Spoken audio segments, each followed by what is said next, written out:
Afternoon, my name's Will Hazel. I'm the Whitehall correspondent of the newspaper. Welcome to this panel after the riots. I'm very pleased to be here this afternoon with an excellent panel and talking about an extremely important subject. I'm sure many people in this room, like myself, were shocked when we saw violence which convulsed England and Northern Ireland this summer. And it's surely one of the most pressing questions facing politicians of all parties about why that's happened and what we need to do about it to stop a recurrence of that sort of disorder. I will quickly take you through the organisations which are hosting this event and our panel. So we have Ryan Shorthouse from Bright Blue, which is an independent think tank which seeks to defend and improve liberal society, focusing on four main themes of education, environment, social and employment policy. Bright Blue are in partnership with British Future, and we have British Future's director, Sundar Katwala, who's here with us today. And British Future is an independent, non-partisan think tank and charity which engages with people's hopes and fears about integration and immigration, identity and race. We have Siobhan Aarons, who's the chair of the Tory Reform Group.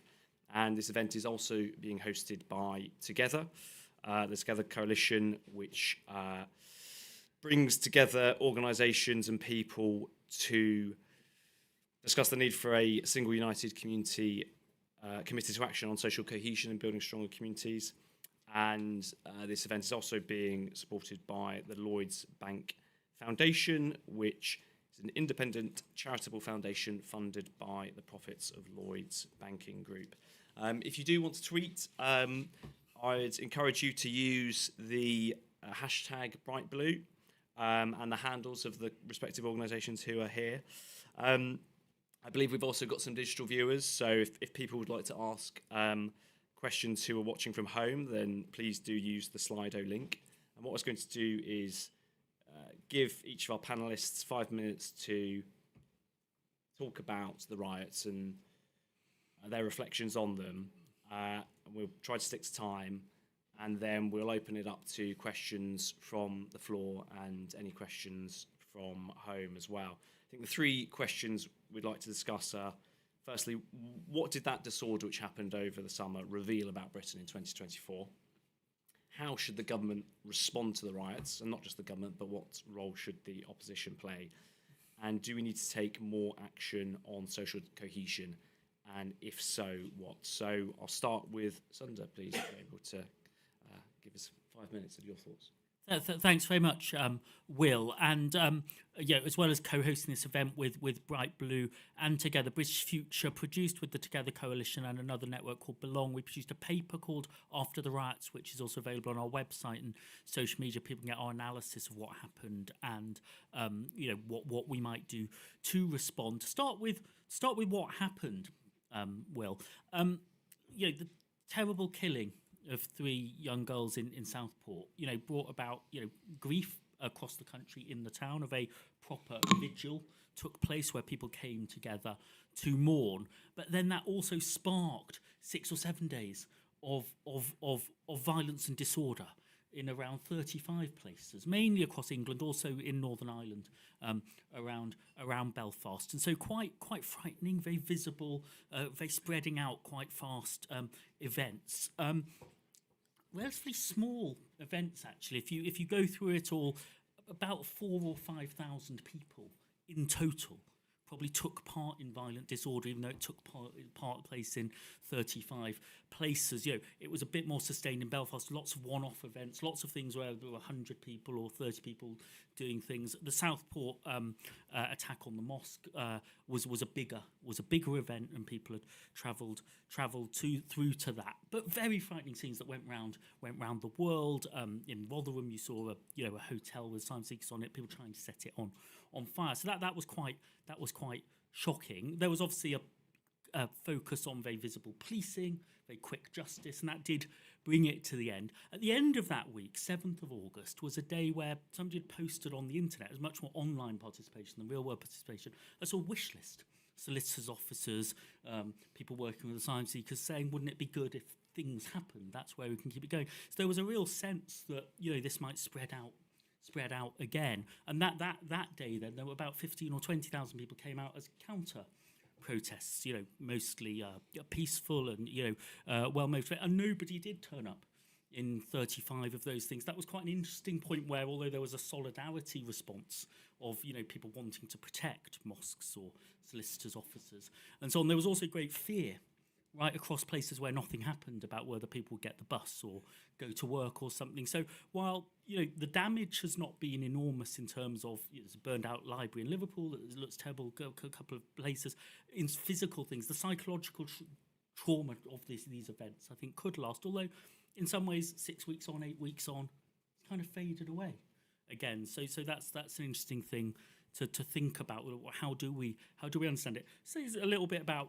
public responses to it. 85% of people think what happened was bad, shouldn't have happened, was wrong, associate with the people who cleaned up afterwards. 7% of people say they liked the disorder and the violence and are glad it happened. And that, it's in representative opinion polling. That could be different versions of what people are supporting. So I think we need a narrative about the 75-85% of people who don't want this country represented by those things. But we also need to think about why, 1 in 12, 1 in 10 almost people, liking to see that sort of thing. What's our strategy to do that? About 1,000 people have been charged with activity, and that it's a much older group than in 2011. It's a different geography. About a quarter of people are very young, going down to age 12, and so on. Some people have obviously got caught up in this. Some people have got lots of convictions. I think the conversation we want to start is, as well as that visible tough on crime, tough on border, tough on violence, what do we do about the underlying causes? And in a way, misinformation is bad. People thought it might have been an asylum seeker, thought it was somebody Muslim. We later find out that the suspect who will be charged doesn't have those characteristics. But had somebody had those characteristics, of course, you wouldn't want to see these scenes. So what does that tell us about the patterns of fear, prejudice, hatred, of other people in your society? And what do we do in those specific places or across the country? So we need action on social media misinformation, but we also need action on the way we perceive other people in our society. And I think government can do some things. We need some national action. A lot of this has to happen locally. And I think that sense of, what you think and know about people who are different to you, asylum seekers, people who are Muslim, people from different minority groups, is something we need a national strategy for working out who does what about actually putting some action into a closer, more connected society. Yeah. And it bang on 5 minutes there. So yeah, we've started as we mean to continue. Ryan. Please. Gosh, I hope you didn't rehearse that. 5 minutes, as I haven't done that. Great. I want to focus on the second clause of the title, which is on building a better integrated Britain, because Sunder has covered the first bit pretty well in terms of the riots.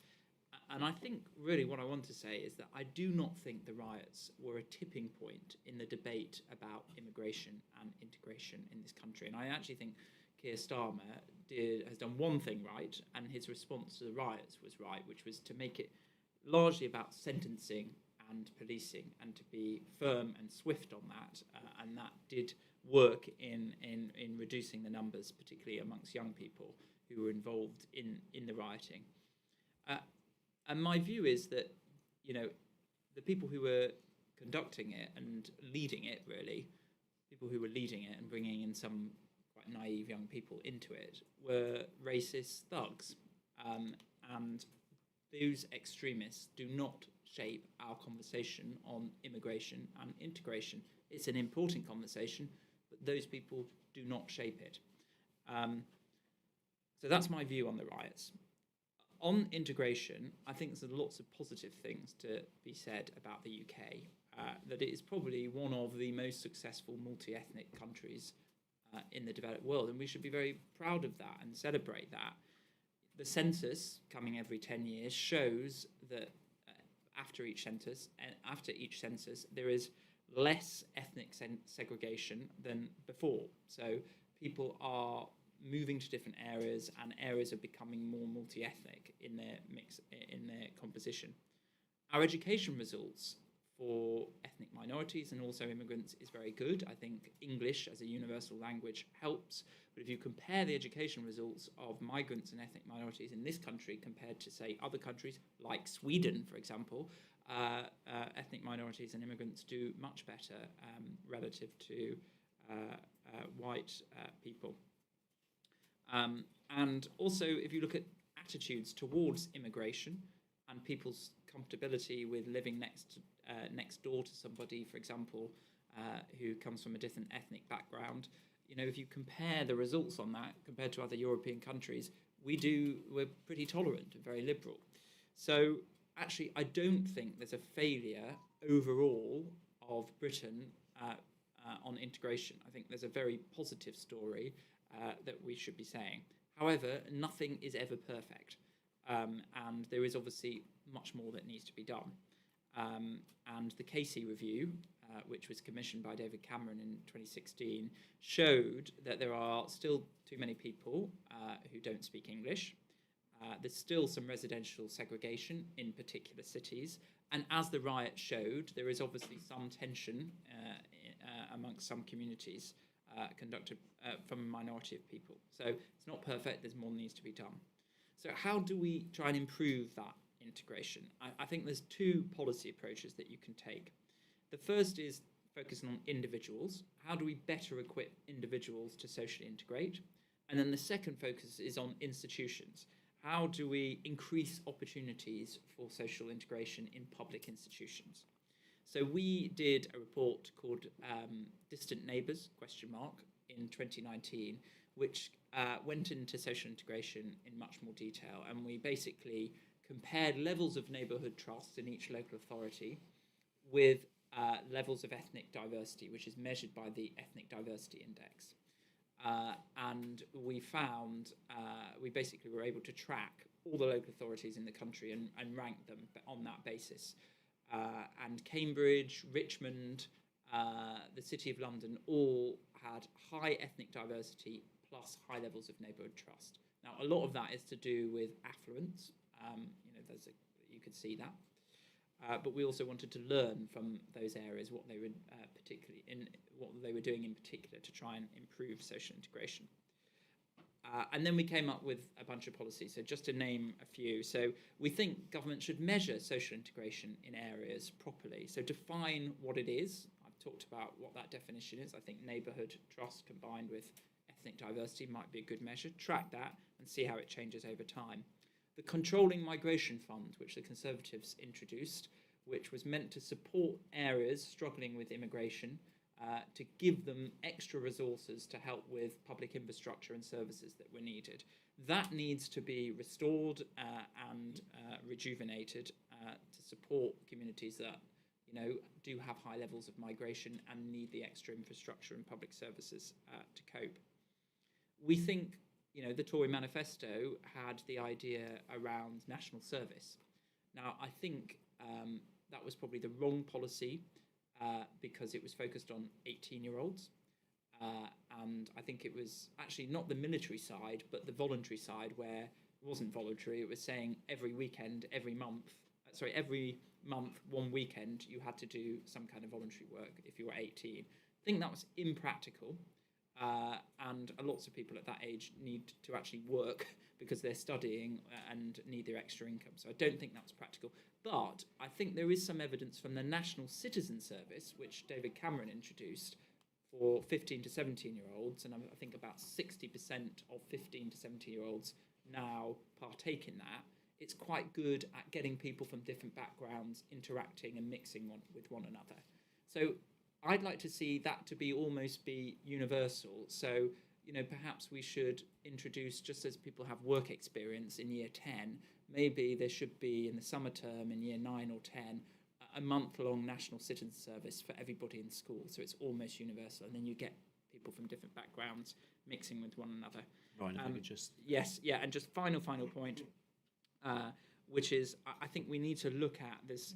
Lots of schools have school linking programs, so they mix with schools from different areas. So I think pupil premium money should be dependent in part on areas with school intakes with high ethnic diversity, mixing with schools and linking with schools that don't have that. And actually the charitable status of private schools should also be dependent on them linking up with schools which have high areas of ethnic diversity. So trying to get institutions to create that opportunity for young people to mix more should be the focus.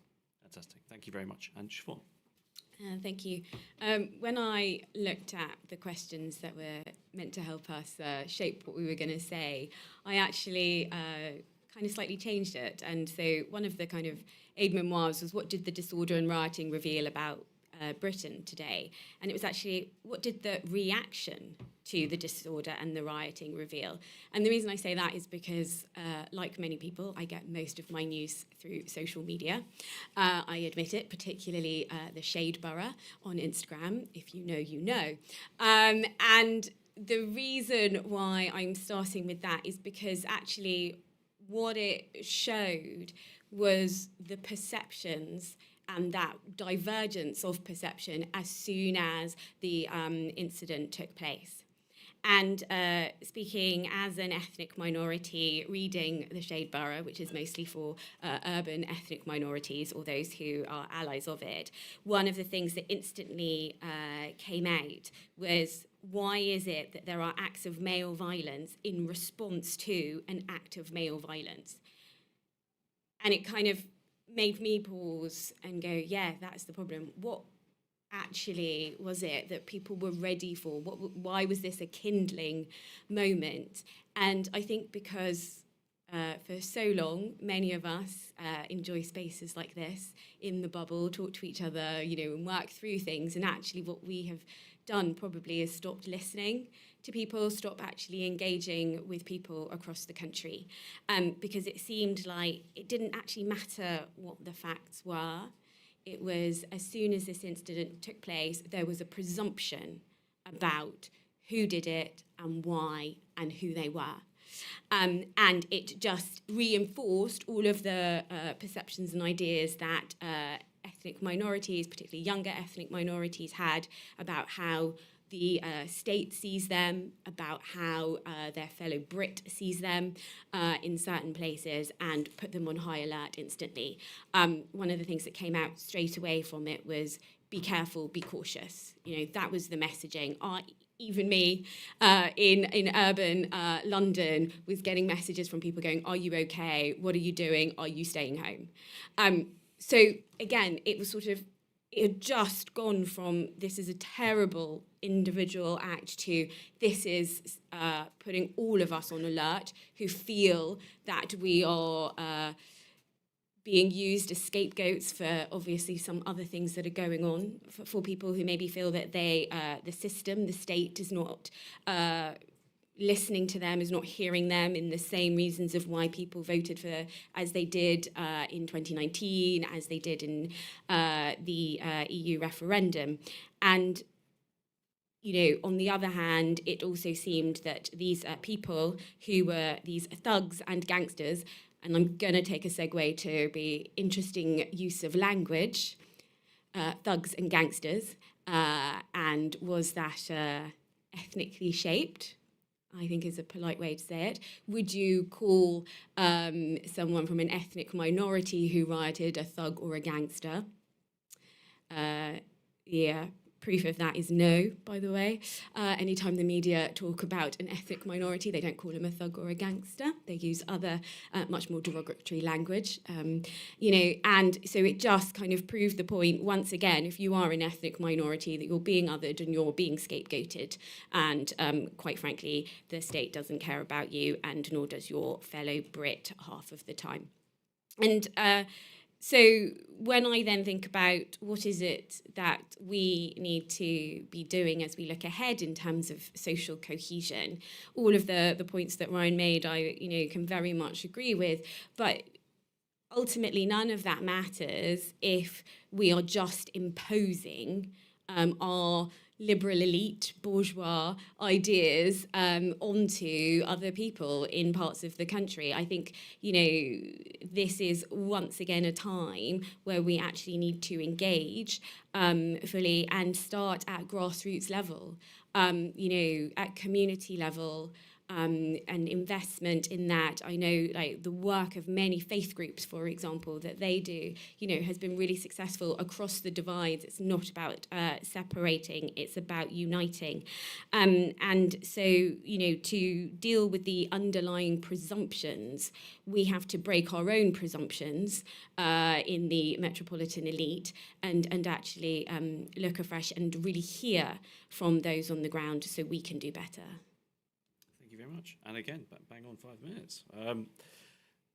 So before something open to questions on the floor, I'll exercise the old chair's prerogative by asking a question to the panel. There's obviously a lot of comment, as Sandra said, about the role of social media and disinformation, misinformation in triggering the riots.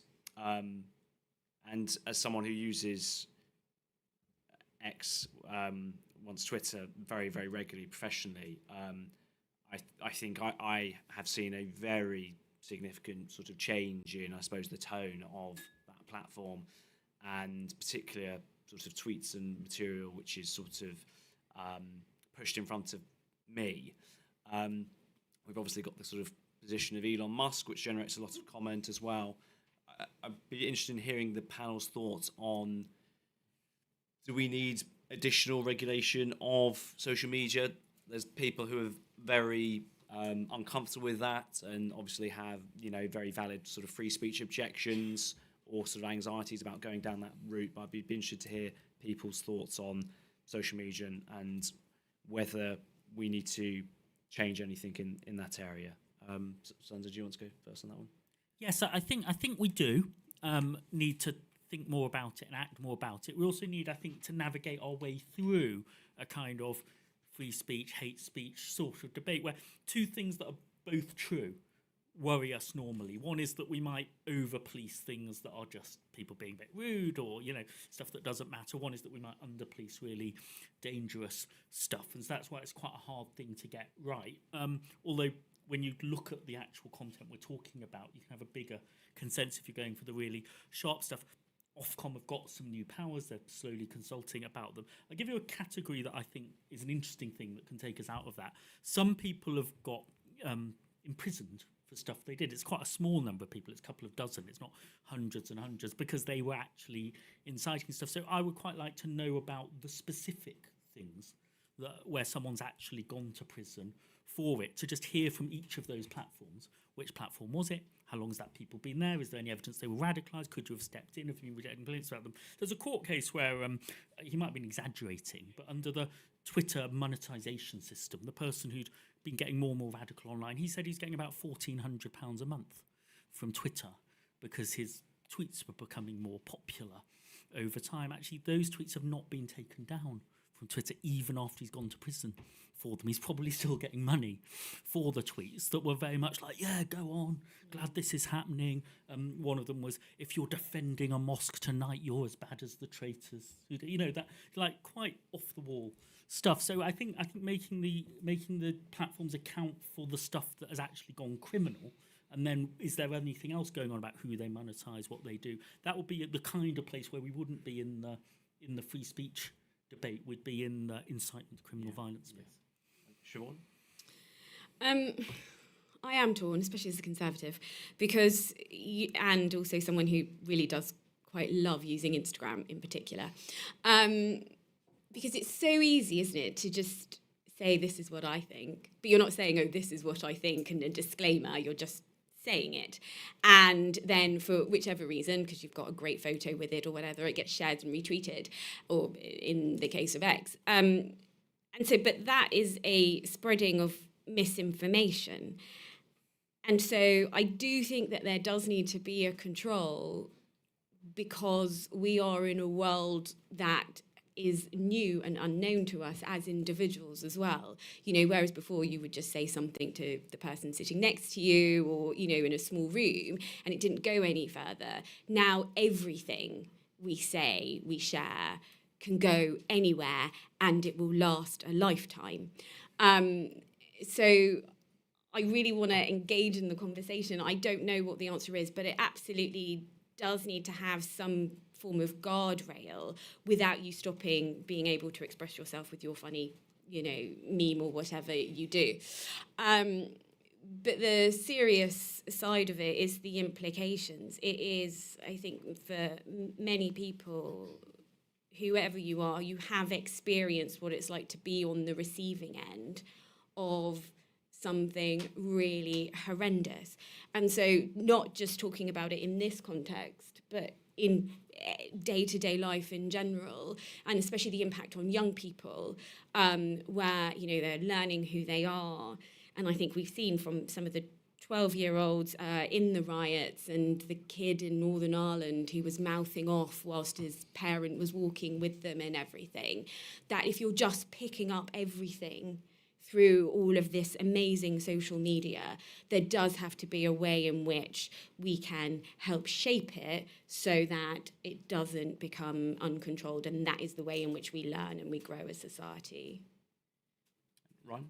Yeah, so, speech is something that comes from individuals, and there should be free speech. My liberal side says that free speech is important for the pursuit of truth and the advancement of knowledge. But speech is also a social act. It has impacts on other people. And as a conservative, and as the conservative side of me thinks that we should be concerned about how we speak to one another and the impact that it has. Roger Scruton, the great conservative philosopher, worried a lot about social media because he felt that in normal human interaction, face-to-face, there was a kind of level of accountability when you spoke. And so if you said something in a way which was quite demeaning or abusive, it would be embarrassing for you because you're in front of other people and there would be social norms around that. Social media puts an extra layer between people, and therefore people are kind of less thoughtful and empathetic in the speech that they do. And I think that's important as I'm a liberal, so I believe in the importance of free speech, although there are, of course, limits to free speech, which lots of liberal philosophers talk about. But as a conservative, we should also be worried around the customs in the way that people speak. So I am slightly concerned about social media, and at the end of the day, this is a way that a lot of people now get messages. It's part of the public and democratic realm, but it is owned by corporate interests, Elon Musk in particular. And I think we have to consider that because it is part of the public democratic realm very deeply now, but it is controlled by a corporation rather than a government. And that just needs to be taken into account. I don't have the exact answers in terms of what the regulations need to be, but I do think it's something that, as conservatives, we can't just say it's all free speech and we do nothing about it. And I'm just worried about the consequences of excessive usage of social media. Of course, I get people, they use it for information or for promotion, and that's good. But, there's lots of evidence now around impacts on mental health, particularly for girls, in terms of excessive usage of social media. Great book by Jonathan Haidt called The Anxious Generation's just come out.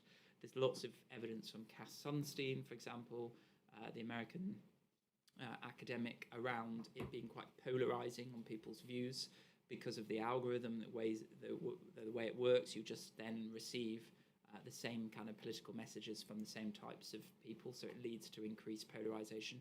So I do think, yes, as liberals, we need to talk about free speech and defend that, but as conservatives, we need to look at the wider social impacts that are happening from social media and take necessary proportionate action as a result. Thank you. We'll open things up to questions from the floor now. So, yes, obviously stick your hands up, and I think we've got a microphone. Do we have a microphone? No. Maybe not. It's fine. It's a small room, so speak up. The lady in the second row. Thanks. Janet Fisher, Chair of the Intercommunity Trust and Vice Chair of Creative Medway. You talk about citizen service being a potentially good thing. We know that a lot of work around social cohesion and social integration is best done at a grassroots level by communities, around civic organizations, around faith organizations, culture initiatives, sport. what we are missing in this whole piece is not rhetoric, talk about it, a plan, any of those things. It's direct funding into those organizations. So we can absolutely say, please, we need every young person in the country to be doing volunteer service. But if you don't invest infrastructure funding into those organizations that are then suddenly going to have to find volunteering opportunities for every young person in the country, we're going to have a fundamentally difficult problem. So I guess my question is, well, it's twofold. It's how do we enable that mechanism, and what should this Tory party in opposition be pushing for in order to get money from central government into the hands of those community organisations? In fact, I wonder whether we should bunch a couple of questions together. So, is it Albie? Yes, it's Albie. Albie, I'm Conan Vice Chair of the LGBT Conservatives. What does integration mean in a free society? And I say this because you might be surprised to hear the most homophobic part of the country is actually London. And some say that's because of the high proportion of first-generation migrants in London. We don't need to pretend that a lot of other countries around the world are less liberal and tolerant when it comes to women's rights, LGBT rights, minority rights in the UK. So the comment applies as much to a traditionalist Christian from the deep south as it might do a refugee from Syria. So what does integration mean in a free society? Okay, and one more, if that's someone else. The lady in the picture. Thank you. I do think we need to look at the Southport murders, Jenny Johnson, because this was premeditated murder. He was armed. He took a taxi there. He knew how to kill, and he must have been taught to kill. And sorry, I was just. Yeah. We do have to be quite sensitive about what we say about the circumstances of what happened there. I think my point on this is, if we're thinking about this as integration, we need to, in society, be able to talk freely and be asked these questions about why and what happened as a starter for 10. And we can say that was absolutely a criminal act, but obviously the riots thereafter, criminal act too. We can hold those two positions at the same time. Yes, absolutely, and I understand. Obviously, people feel extremely strongly about this, and rightly so. I'm just obviously also aware that there will be a court case, and so we just have to be quite careful about exactly what we say about the individual involved. Shall we start with that sort of funding question, and about should the government be putting more money into community organisations? And obviously, there's lots of parts of the public sector which are sort of asking for money at the moment, and maybe it's not sort of at the top of the list. But I mean, do you want to start with that one, Ryan? I mean, it's a big question because loads of people obviously feel that the cause or a project that they have is worthy of government funding. I do think the centre-right need to be serious about the level of state spending that we have generally. In a couple of decades, the OBR is predicting that our debt levels, if we carry on at the same tax and spend level, will be 300% of GDP. It's now just lower than 100%. So I'm afraid the state cannot pay for everything, and we need to have serious and difficult conversations about what it should and should not pay for. I'm not necessarily saying that what you're saying should not get state funding, but we need to have difficult decisions about, actually, are there some initiatives and programmes which should be funded through other mechanisms, philanthropic, social investment, and how can we support organisations to diversify their income stream so they're not just dependent on state spending, but they're investor ready for other types of funding initiatives. Because there is quite a lot of private capital out there that wants to be directed to social good, and sometimes to get returns, sometimes to be charitable. So how do we connect those two worlds? And I think there's a job for government, maybe sometimes funding, but also convening and bringing those two worlds together.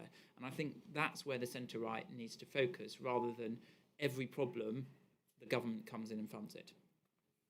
Siobhan? Yeah, I 100% agree with that. And I think I also say, for us as a party right now, when we're in this reset moment, we actually have to ask the question, what society is it that we want? What is it that we're trying to build? And then how do we do that, right? And every part of our society is a player in that. The state, yes, of course, the private sector, charities, individuals as well. There are so many amazing grassroots things that happen thanks to one or two people in the beginning, and then how does that grow, and is there a role for the state or for a different organisation to help it grow, and top down and everything in between. I think that what's a really important component in that, and I'm also saying this as I look to my friend, the newly elected councillor in the West End ward of Westminster, is the role of local government in education, youth services, for example. They're one of the amazing vehicles through that can sit in the middle and pull all of these different pieces together for their local communities. And I do think, exactly as Ryan said, this is the moment where we can look at how do we all, as components of the body corporate of UK PLC, actually work together to make these things work. And Sunder? Yeah, just linking the two questions a bit. So Albie's asking us, what is integration in a liberal and free society? I like the language of integration. People have different views, but there's an idea in it which is being integral to the society you live in. What would it take for me to be integral to my society? There's one sort of socioeconomic equal opportunities, the chance to do well in education and jobs. There's another sort of softer, more subjective things that I count as much as everybody else, whatever my ethnic background, whatever my faith background, whatever my social class background, where my parents came from. And if I've got that, if I feel I can have that, despite being, mixed race, lapsed Catholic, Irish, Indian, agnostic, or whatever, which is my personal story, I can have that, and other people give me that because people with that background feel as British as everyone else, then we're getting somewhere. But if I've got that but people don't give it to me, I feel Muslims can be British, but I've got a lot of people who are saying, no, you can't, send them back, then it doesn't work. But that might happen on all fronts. How do you then get that? Who demands what? This links to the funding question, like whose responsibility is what? So the government is there to do the real basics, which is like the criminal law and incitement to violence. And then there's another set of things we do where we're stigmatising things we're not going to criminalise, like Holocaust denial, or saying, it's not illegal to say really stupid things like girls shouldn't get an education, but we'd sort of hopefully sort of laugh you out of the conference and, and stop you saying that in lots, you wouldn't be able to be a member of the Conservative Party or, the Labour Party or whatever it was if you had like these people shouldn't be, these people's views shouldn't get. So I think that your rights, Albie, my rights, depend on our willingness to respect the rights of other people. That's the thing you police. And then there's a culture of good conversations, contact, which is where we want the thing that you're talking about. Now we promote that. I think we kind of promote a kind of a value of like, we shouldn't be having a conversation, like there might be issues of Muslim integration in our society. We should talk about them, we shouldn't duck out of them, etc. We shouldn't be having the kind of conversations about Muslims that you wouldn't have if someone from that faith walked in. We should have the kind of conversation you would have with people from the background and from people without. That's a culture we need to practice, and a thing we need to support. Our proposal makes some funding recommendations specifically, but our point is we need a plan everywhere, and communities know best is a really good principle generally on some things. Communities don't know best about what happens if you're the epicenter of a global conspiracy about something that just happened that's never happened to you before. There you need a skilled capacity in what to do about online information. So I think we've got to skill up some things and promote and champion other things. We probably don't create new organisations to do community contact. We probably ask schools to think about it. We probably ask sports clubs, football clubs to think about what are you doing for the local identity to bring people together. So I think there's a lot of nudging to be done with the institutions that already exist, but what governments have to do is the basic foundations of the rules we have to apply. So essentially you're protecting the freedom of association. All the liberal freedoms are being protected by you respecting other people's liberal freedoms. And anyone else on what does integration mean in a free society?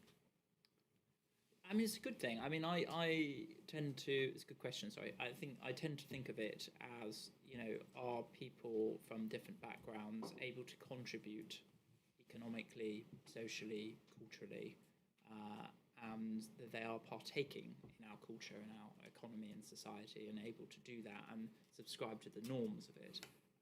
And are able to contribute. So it's a kind of two-way thing, that society is accepting them, but they are accepting the rules and the culture of the economy and society and the culture that they've entered. Sure. Yeah, I think you have to agree to disagree sometimes, and you have to have in a multi-ethnic, multicultural Great Britain, as it always has been, that we don't always agree with our neighbour, and we have to have that space to be able to do that. I think that it's a very fine line to tread between the kind of, let's call it, assimilation side of things and the I am going to hold on to this, discrete identity. But I think that most of that is resolved when actually we stop kind of pushing the label on it, or, the concentration on that, and actually do more of just getting together in different spaces through different ways, which does start at grassroots level. On Southport, and obviously we won't go into any discussion about the suspect or the circumstances, but there was in relation to the lady's question, I know there was a lot of commentary at the time about whether a lack of swiftness in the communication, particularly by the police, had allowed a sort of vacuum of information to develop, into which sort of disinformation was able to flourish. And I mean, obviously, the police have a sort of established way about going about their business and communicating.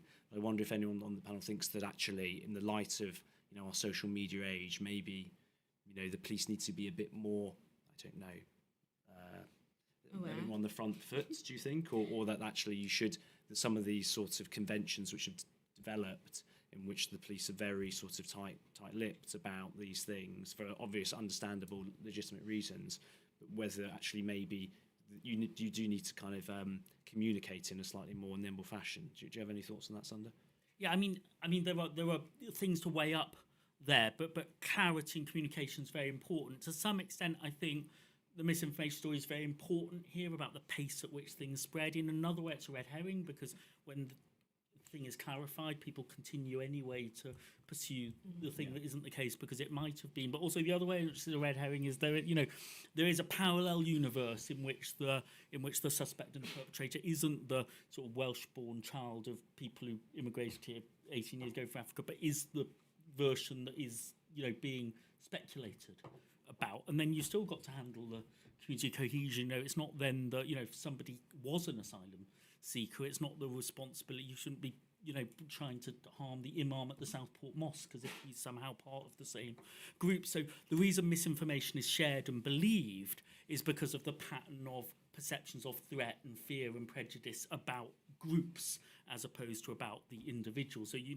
police and criminalise the individual. Does that tell us something in general? We don't know. We haven't had the trial yet, and haven't had all the other things. Does that tell us something in general about a whole group of people who were born in this country 18 years ago, etc.? Or was it a specific thing about what happened to this particular person at whatever age it was that they headed off onto that? We find out about all of that, but I think it's a broader point of trust, which is that do people trust institutions or not? Because otherwise, being quick with the truth doesn't mean people will believe the truth. And anyone else on that one about the communication? Questions? The gentleman in the pink shirt. Thank you very much, and thanks, Siobhan, for the shout out earlier. My name's Tim Barnes. I'm the recently elected councillor of the West End that she referred to. I want to slightly apologise to the panel because I'm about to say something critical, but I think you just have wonderfully, and in Sunder's word, agreed in the broad liberal tradition that the answer to taking on these challenges is maybe greater social institutions, civic institutions, education, and civic leadership. But there is a point at the end of this that there are some people, and to Albie's question earlier, who simply don't want to live alongside or be part of a community with other people. And there is a wonderful liberal tradition of believing that we can educate people and take people along from that. But there is a fundamental that there are people who don't want to receive that, and they believe that their job is to educate you in the errors of your ways because those people shouldn't be here for whatever reason it might be. We are overly tolerant of intolerance. Where and how, beyond the idea of greater civic participation, beyond the idea of greater institution, where and how do we learn to deal with that? And we're seeing it currently scaled up in the Middle East. We see it in all sorts of other situations. For a variety of reasons in which one group will not tolerate the continued existence in close proximity of others. How does the liberal tradition cope with intolerance? Thank you. Any other questions? Hi, I'm Will Fletcher from the Joe Cox Foundation. Good example. Sunda noted quite rightly that it was a relatively small number of communities that we saw disorder in. How do we ensure, as we look at the response to the riots, that we don't focus just on where things went wrong, but also learn lessons from those communities that proved to be more resilient? And the lady. I'm afraid I'm going to shift the kaleidoscope a little bit with my question. And my question is, how do we integrate the most disadvantaged and dispossessed group in our society? They're the group who are the least likely to be educated, the least likely to go to university, the least likely to have jobs, the least likely to be married, the most likely to be treated harshly by the police, and the most likely to go to prison. And that group is the white working class men. And until we integrate them into a new society, a lot of what you're talking about won't happen, because actually they may be the most disadvantaged group, but they're one of the biggest. Thank you. And I don't hear anyone talking about that. Thank you. We'll start with the question about, it's a very big question, how do you deal with tolerance of people who are intolerant? Siobhan, do you want to? Oh, thank you. Throwing me under the bus with that. Going back to that reset of, what is the society that we want and how we're going to get there. I think we also have to know what our red lines are, and we have to have the, we have to have the national debate about it, because there's got to be a consensus building somehow, in order that then we have those lines and we go, no, actually, you've crossed it now. And therefore we're putting in the guardrail of whatever will be appropriate. That is quite uncomfortable as a liberal to, actually be like, right, we're going to have the conversation to know where the stop is, but we have to do it because we have to do it for each other as well. And then part of that will be actually living it as individuals too, in that. So I'm going to say just about that and try and move on to the next person. Ryan. Yeah, I mean, it's a really good question, and it's a difficult question to which I don't have a definitive answer. But I'm going to give some more. I'm not just going to stop it there. I mean, look, there are some communities engage in violence and in behaviour which is threatening to other communities, and that is the domain of law and policing and sentencing. And what is the right balance there? I'm not an expert on it, but that's a debate. Then there's another group, which I think you're implying, which is that they are very ghettoized, sheltered, introspective, not really, in their own schools, in their own communities, not really engaging, but not necessarily being threatening to other communities, but living very separate lives. How we deal with those people is very interesting. There's obviously things that can be done in the education system, i.e. it is compulsory to go to school. Home education, making sure that there's a proper register. But there's only obviously so much that government can do if somebody's not being violent but completely alienating themselves from the rest of mainstream culture. We can try our best, but at the end of the day, it's their decision if they completely withdraw from, and I'm thinking of, there's some communities that are quite introspective in that way. So it's a difficult one to which I don't have a definitive answer. I would say, though, the liberal tradition doesn't necessarily have all the answers to that, but there's lots of evidence from contact theory, which is people from different backgrounds come together, particularly when they're younger. That can improve trust between different communities, create new relationships, and that is probably one of the best tools we have for those sorts of communities which are very alienated, and how we bring them into the mainstream and improve contact. But if your question is more about the people who are actually threatening and abusive to other communities and intolerant of other communities, I think that's where is the law and where's policing and where's sentencing. I think that's where the debate is. I think we have to be intolerant of intolerance when it's active intolerance. So if a liberal society was doing very well, and I feel Britain could be this society, the glass could be 3/4 full.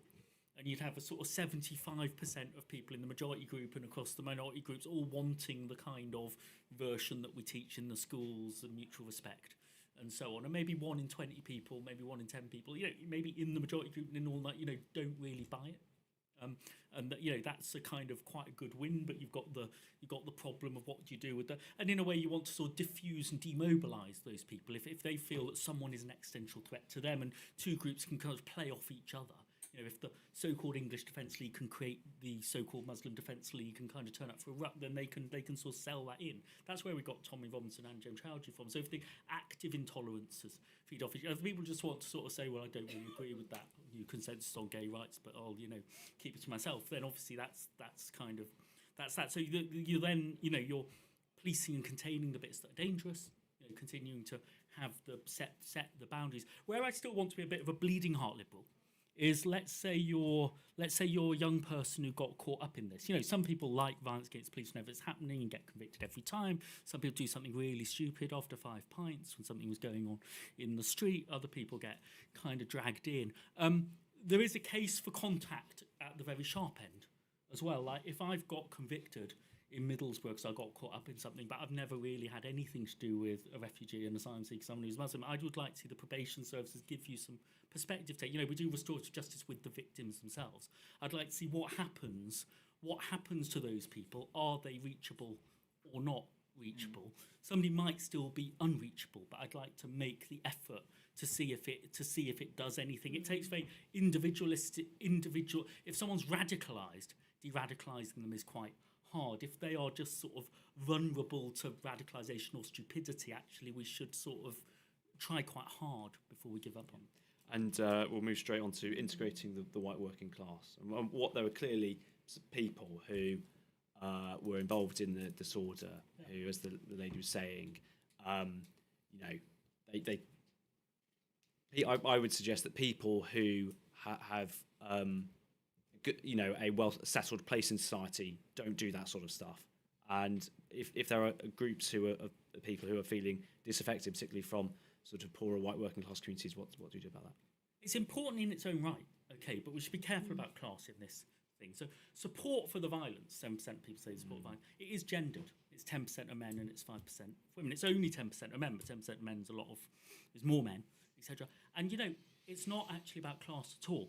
It's all the way up and all the way down the class structure. So if you're worried about the people who support the violence, we should actually be talking as much about the white middle class as the white working class. Lawrence Fox isn't saying, I don't want any Muslims in my country because he sort of didn't get a job. He's just being prejudiced. So the legitimate concerns of the white working class to be heard in the political system, to have jobs and opportunity and so on, need to be responded to with a legitimate response. But there's not really very much evidence that is what is underpinning the prejudices towards outgroups, which are held as much by middle class as working class people. Anyone got any thoughts on that one? Yeah, I mean, look, I think if you think of all the different social characteristics, my understanding of the evidence that the most consequential for your life outcomes is your social class, and that above it, gender, ethnicity are important, but it is social class which is the most determining of all the social characteristics. So how do we break that class divide? I mean, gosh, that's a whole book, and it requires a lot of interventions right from very early on in somebody's life. But I think what we need to be careful of is getting it's a sort of competition between different social characteristics. Is it gender? Is it race? Is it class? It's all of those. But in truth, really, I think social class, and particularly the resources that people have to do stuff, is probably the most important. And then just a final thing, which is in terms of the role of luck in shaping life chances. For the right, it's often about agency. How much willpower do you have? Can you pull yourself up by your bootstraps? That determines how well you do. And of course, that has some impact on how well you do in life and what shape your life takes. For the left, it's often about power dynamics. It's about you coming from a certain social group and people who are powerful stopping you and discriminating. And again, that can happen. But actually what the right and left often miss is actually a big part of what happens in your life is brute luck. It depends on who you meet. It depends on the opportunities that come to you. And often people from middle class backgrounds just meet people and go to institutions where they encounter more good luck. There's nobody behind the scenes pulling the strings, determining your life chances. It's just luck. So this is why in my opening speech I was talking about focusing on institutions. And if we can get people, particularly from more deprived backgrounds and different ethnic minorities, in those institutions where we know good luck is formed, then I think we're more likely to raise their life chances. So that would be my focus. And then there was the question about actually, clearly there were some positive things about the response. What can we learn from them? How can we sort of, build on that? Do you have any thoughts on that, Siobhan? I think that one of the positives actually was just how it didn't spread like wildfire. And I'm really thankful because I remember 2011, which I know many people do, and particularly as a Londoner, it was horrendous. And so I'm really thankful that it didn't just get picked up by everybody. And also the counter response to all of those who were like, we're going to go out and peace protest as well. I think that what kind of the response in terms of, let's call it the longer term response, is actually quite disappointing, because it's like it's just faded away and we're done until the next thing. And that's where I hope our new government and also ourselves, that we will continue not just having a conversation in small rooms, but actually look at it in terms of from a social cohesion perspective, from the what are we doing in terms of the first 100 days of someone's life, our education system, how are we giving access to opportunities and what can be done there. Because otherwise, if we just go, well, it was a little blip, that little blip is going to come again. And so we must make sure we don't have that. I'm afraid we have come to the end of our time. It feels like we could have gone on and on. So thank you for everyone for turning up and asking such good questions, and thank you for the panel. I think we will have the room for about 15 or 20 minutes if people want to kind of network and ask sort of further questions to the panelists, if you can grab them. I should also say that if anyone wants to become a member of Bright Blue as well, I think there are people in the room who they can sign up with. I believe membership is £20 or £10 for a student. But thank you all for coming. It's a massively important topic.